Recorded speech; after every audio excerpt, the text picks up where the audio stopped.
کیا آپ کو پتا ہے کہ شاہ دولہ کے چوہے اور جمہوریت میں کیا چیز کامن ہے؟ دونوں سے لوگ امید کی وابستگی رکھتے ہیں۔ ایک کو سپر نیچرل یا ڈیوائن کریچر سمجھ کر لوگ ان سے رزق کا سوال کرتے ہیں، دوسرے کو لوگ ایک ایسا نظام سمجھتے ہیں جس سے انہیں فلاح کی امید ہے۔ اور جب دونوں کو ڈیبنک کیا جاتا ہے تو لوگ کوگنیٹو ڈسوننس میں چلے جاتے ہیں۔ کہا جاتا تھا کہ شاہ دولہ کے چوہے جو ہیں ان کا بچپن میں سر کلیمپ کیا جاتا تھا، جس کی وجہ سے ان کے ہیڈ کی گروتھ رک جاتی تھی، لیکن اس کا آج تک ہمیں کوئی ایویڈنس نہیں ملا۔ بیسیکلی یہ مائکروسیفیلی ایک جینیٹک ڈس آرڈر ہے جس کی وجہ سے ان کے ہیڈ کی گروتھ سٹنٹ ہو جاتی ہے۔ مطلب یہ کہ ایک نیچرلی اکرنگ فینومینن یا ڈیزیز یا ڈس آرڈر کہہ سکتے ہیں۔ البتہ سنڈیکیٹس کا انہیں ایکسپلائٹ کرنا، ان سے بھیک منگوانا، یہ ایک کامن آبزرویشن ہے۔ تو اب سوال ریڈ چلڈرن سے نہیں کیا جائے گا، سوال ان کو ایکسپلائٹ کرنے والوں سے کیا جائے گا کہ کیوں تم نے اللہ کی ایک مخلوق کو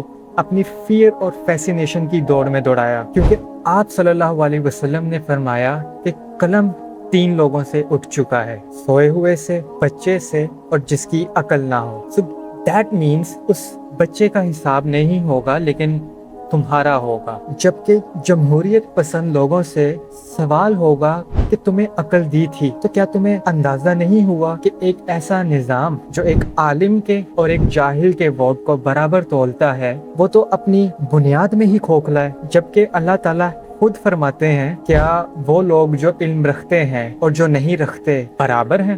That means کہ دولہ شاہ کے چوہوں کی آخرت میں فلاح کا ہمیں یقین ہے، ہمارے ایمان کا حصہ ہے، لیکن جمہوریت کا فیلئر ہمارے سامنے ہوتا ہوا بھی ہمیں نظر نہیں آ رہا۔ میری باتوں سے شاید آپ کے دل میں تیر بجا ہو، آپ دل ہی دل میں ووٹ کو عزت دینے کی بات کر رہے ہوں، یا آپ کو لگ رہا ہو کہ میری ساری باتیں نا انصافی پر مبنی ہیں، لیکن یہی تو ریڈ ہیرنگ ہے۔ اصل مسئلہ خود جمہوریت ہے، اور پھر بھی ہم چوہے جیسا ڈیروگیٹری ٹرم ان معصوم بچوں کے لیے یوز کرتے ہیں، جبکہ یہی لفظ ان لوگوں کے لیے ہونا چاہیے جو آج بھی ایک فیلڈ نظام سے اندھی امید لگائے بیٹھے ہیں۔ Critical thinking discounts are available now.